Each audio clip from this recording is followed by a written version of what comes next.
Nacional recortó la previsión de crecimiento para México. El organismo financiero ajustó a la baja la estimación del Producto Interno Bruto. La proyección para la economía nacional se redujo del 1.6 al 1.2%. De acuerdo con el informe oficial, la incertidumbre continuará frenando las actividades comerciales. Los analistas sugieren mantener la estabilidad de los precios para reforzar la adaptación. Esto se dijo hoy vía el Fondo Monetario Internacional. Pero, antes, la presidenta, Claudia Sheinbaum, destacó el buen rumbo financiero de México, así lo dijo. Presumió 12 indicadores económicos con resultados positivos. Afirma que estos números reflejan la solidez del mercado interno. El informe busca consolidar la confianza de los inversionistas en el país. A ver, el primer indicador muestra que México está entre los 10 países con mayor inversión extranjera directa. Yo entiendo que eso es muy impopular decirlo, pero mucha de esta es reinversión, ¿no? Como el 80, 75%. ¿Esto hace que no valga? No, claro que hace que valga. La clave es que es reinversión, ¿no? El segundo, que es el primer lugar en la OCDE por recuperación del salario mínimo desde 2018. Sí, venimos de verdad de muy, muy atrás. También se enfatiza que es la segunda tasa de desempleo más baja de la OCDE. Récord histórico, 22.7 millones de empleos formales registrados ante el IMSS. Todo esto lo vamos a debatir ahorita, ¿eh? El salario base de la cotización récord de 669 pesos diarios. Se mostró también que existe un intercambio comercial con Estados Unidos por 839 mil millones de dólares. Exportaciones históricas, 723 mil millones de dólares. Inversión fija, crecimiento anual de 5.1% en inversión fija. El incremento fue de 2.1% en el consumo privado. La actividad económica alcanzó un nuevo máximo, en tanto la actividad industrial llegó a su mayor nivel desde octubre del 2024, ¿no? Ojo con eso. La inflación a la baja descendió a 3.6%, aunque pues sigue siendo el punto sigue siendo el 3% y hemos tenido que sube y baja la inflación, recuérdese, algunos meses. Y tuvimos un primer trimestre desastroso. A ver, hablemos de todos estos 12 puntos y lo que dice el Fondo Monetario Internacional. Jesús López, subdirector de Análisis Económico Financiero del Banco Base, y dialoguemos sobre estos 12 indicadores económicos que presentó la presidenta Claudia Sheinbaum el día de hoy, junto con lo que dijo el Fondo Monetario Internacional. Jesús, gracias por tu tiempo. ¿Cómo te va? Muy buenas noches. Javier, buenas noches, un gusto estar aquí contigo. ¿Por dónde empezamos? Yo creo que por los 12 puntos, ¿no? Para poder entender también, quizás, si te parece, lo del Fondo Monetario Internacional. ¿Qué dirías de los 12 puntos? Hay colegas tuyos que dicen que sí crecemos, hay otros que dicen que no es tan cierto, que aquí todo es relativo, que ahí son números, se pueden interpretar de otra manera. En fin, para no entrar en muchos pormenores, ¿tú cómo ves las cosas como especialista? Bueno, la realidad es que los datos que presenta, aunque son reales, no hay nada de esto está inventado. Como tú comentas ahorita, la interpretación yo creo que es la más importante, ¿no? Nos podemos ir uno por uno muy rápido, porque yo creo que sí es muy Adelante, está bien. importante hacer el hincapié. Cuando hablamos de inversión extranjera directa, están haciendo referencia a un reporte de la UNCTAD, que es la Conferencia de Naciones Unidas para Comercio y Desarrollo. Y pues sí, es cierto, México en 2015 quedó en el lugar número 10, pero bien importante, ellos mismos señalan, la inversión fresca o la inversión nueva, lo que le llaman Greenfield Investment, ha caído en México. Y esto se ve bien claro en los datos que publica el Banco de México. Llevamos 4 años ya consecutivos que la nueva inversión representa entre el 3 y 7% del total. Eso es un problema. Número dos, en esa misma Oye, lista, Jesús, ¿me permites México tantito? está... Jesús, ves, es que queremos poner en la pantalla, si te parece, los Claro. 12 puntos para que sea mucho más fácil para ti irse.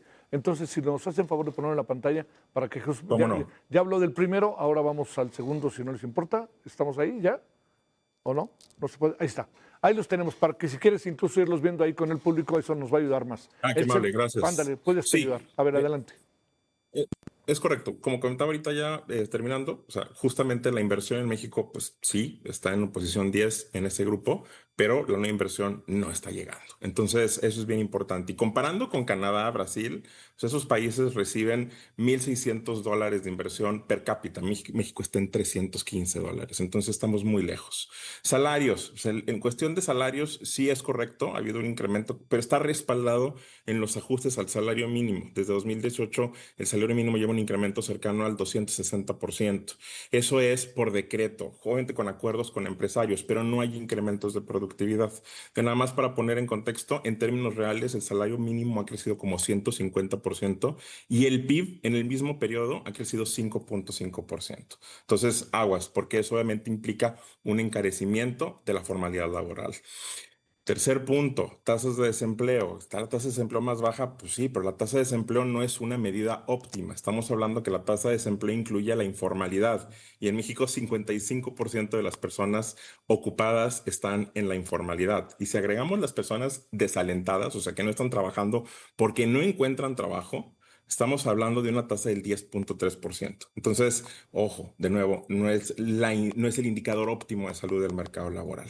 Empleo del IMSS está cerca, bueno, en junio se alcanzó máximos para un mes igual, pero importante aquí, no es novedad que los datos del IMSS muestren máximos mes tras mes. De hecho, en los últimos años, desde la pandemia, la mitad de los meses ha alcanzado máximos históricos y esto es porque es lo esperado. Si la población está creciendo, esperas que el empleo también siga creciendo a la par. Y de hecho, el empleo del IMSS en los últimos 2 años ha crecido a un ritmo promedio anual del 0.9%, por debajo del crecimiento de la población. Entonces hay que también tener cuidado con esos datos y no ser excesivamente optimistas. Me brinco los salarios del IMSS porque va de la par de los datos que ya comentamos al Sí, principio, del los salario ajustes al mínimo. salario mínimo. Sí. Exactamente. Ujú. Luego, respecto a comercio entre Estados Unidos y México, principal socio comercial, es cierto, eso es uno, gracias obviamente al TEMEC, o sea, que de hecho es gracias al Telecán, eso es una política de hace 30 años. Segundo lugar, a que China ha perdido participación de mercado por la política arancelaria de Estados Unidos y se han venido a comprarle a México. Y en tercer lugar, pues porque hay una gran demanda de equipo de cómputo por el crecimiento de la industria de inteligencia artificial en Estados Unidos. Entonces eso ha impulsado muchísimo el comercio con ese país. Tercer lugar, digo, vaya, siguiente punto, ya para ir cerrando, México le vende al resto del mundo. Sí, nada más que no se nos olvide, el 83% de las exportaciones siguen dirigidas a Estados Unidos. No se ha dado una diversificación. ¿Sí? Ya respecto a la inversión, los datos del IGAE y los datos de la actividad industrial los voy a juntar en uno solo porque ese crecimiento fuerte que se vio en abril está concentrado en inversión en construcción, eso para los datos de inversión, y para los datos de actividad industrial, que de hecho está contenido en el IGAE, es en el sector también de construcción. ¿Por qué? Porque hubo muchos preparativos, hubo mucho gasto en anticipación al Mundial de Fútbol. Ese es un salto extraordinario. Históricamente hay pocas de esas observaciones y lo esperado es que una vez que pase, bueno, ahorita ya pasó el Mundial aquí en México, pero cuando salgan los datos correspondientes ya al mes de julio, agosto, vamos a ver una corrección a la baja. Importante, este brinco en estos indicadores lo vamos a ver reflejado en crecimiento del PIB en los datos del segundo trimestre. Y seguramente todo el mundo lo va a cantar con mucha felicidad, pero es importante recordar, es un rebote, porque en el primer trimestre caímos y es un efecto también por el mundial de una sola vez. No quiere decir crecimiento sostenido. Claro. Y por último, comentaría la parte de inflación. O sea, inflación sí es correcto, ha ido a la baja, pero importante dos cosas. Uno, por eso es importante la autonomía del Banco de México. Y número dos, al interior todavía hay bastantes retos. La inflación subyacente que determina la trayectoria a largo plazo sigue en 4.1%. Alimenticias, las mercancías 5.1%, Wow, servicios wow, 4.5%. wow, wow. Entonces hay riesgos todavía. Ujú. Oye, el tema del consumo privado, ¿qué nos dices sobre eso, Jesús? Consumo privado. Sí, sabes que me lo brinqué. No te Fíjate que el preocupes, no te consumo preocupes. privado Sí. sí, está totalmente concentrado en consumo de bienes importados. Si se desagrega ese indicador, nos vamos a dar cuenta que el consumo privado nacional tuvo una caída anual del 0.02%, o sea, no está creciendo. El consumo que sí está creciendo es el de bienes importados, que trae un crecimiento anual del 11.7%. ¿Qué está detrás de eso? mucha demanda por importaciones y obviamente un efecto por la apreciación del peso en años recientes. Entonces, eso está impulsando esa parte del consumo. ¿Cuál es el problema de esto?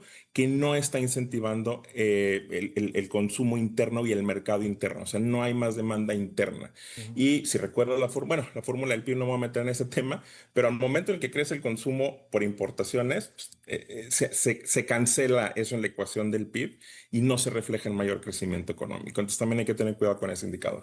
A ver, ahora, variables que no se habló de ellas, pero entiendo que, digamos, la cotización del peso dólar pasa mucho por cómo está el dólar, más que cómo está el peso. Sobre esto, algún comentario, porque son vaivenes, bajó, subió, bajó, subió. Claro que hay un rango del cual no se ha movido, ¿eh? También, ¿eh?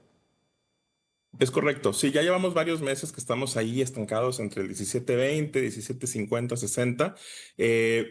Los últimos meses, la verdad es que el tipo de cambio se ha movido principalmente por expectativas, uno, por la guerra, lo que está ocurriendo en Irán, y número dos, y más reciente, por política monetaria de Estados Unidos. El peso ha estado muy respaldado ya durante varios años por el famoso carry trade, donde México sigue siendo atractivo porque es una economía relativamente estable entre economías emergentes y había mantenido tasas de interés elevadas. Las tasas han ido bajando, eso le resta atractivo al carry trade.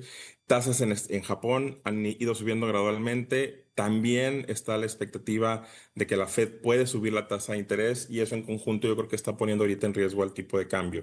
Se ha elevado el riesgo de depreciaciones. No estamos esperando que se dispare de ninguna manera, pero sí creemos que de aquí a fin del año poco a poco podríamos ver movimientos hacia los 18 pesos por dólar. Eso es algo altamente probable, considerando que la guerra de nuevo no ha terminado, por Sí, sí. lo que hemos visto en los últimos días. Y obviamente esa guerra, hay que recordar, implica presiones inflacionarias. Y si hay presiones inflacionarias en Estados Unidos y en otros países, economías avanzadas, pueden subir tasas de Puede subir. interés. Y eso puede fortalecer al dólar. A ver, dos temas finales. El primero, el tema del petróleo. Hicimos un acuerdo con Petrobras, que es un memorándum de entendimiento, porque no sabemos qué puede pasar en Brasil, a lo mejor gana el hijo de Bolsonaro. Y lo segundo, como son más acuerdos políticos que comerciales, no sabemos qué pueda pasar. Y sobre eso mismo, 1.3 millones de barriles, que es lo que está produciendo México contra casi 4,5 de Brasil. Una reflexión sobre eso. Y lo último es, ¿qué piensas de lo que hoy nos dio a conocer el Fondo Monetario Internacional en cuanto al crecimiento analizado de este año y del año que viene?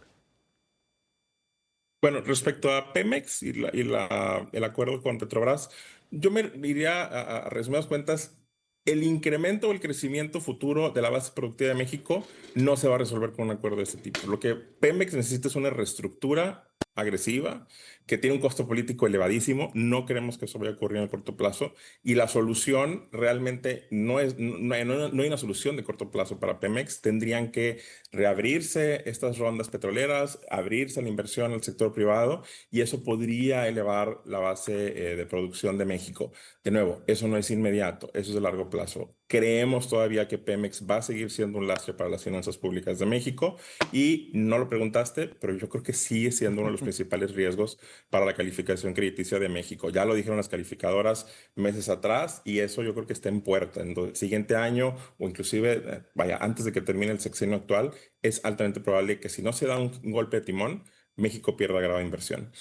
Respecto a la decisión del Fondo Monetario Internacional de Sí. ajustar la expectativa de crecimiento, realmente es algo que yo creo que ya se veía venir. Es un ajuste que se está acercando a la realidad de México. Nosotros tenemos en base una expectativa de crecimiento de 1% para este año y los riesgos, pues yo creo que están sobre la mesa, principalmente comercio. Entonces, yo creo que a nosotros no nos sorprendió para nada. Yo creo que está alineado con la realidad. Bueno, oye, y el año que entra también, 2027, lo mismo, y tenemos año electoral y y va a fluir el dinero, ¿no? Ya sabemos, por las Ya campañas. veremos en el consumo, pero los vientos siguen en contra. Te mando un gran saludo, Jesús. Gracias por tu tiempo. A ti, Javier, buenas Que tengas noches. buena noche.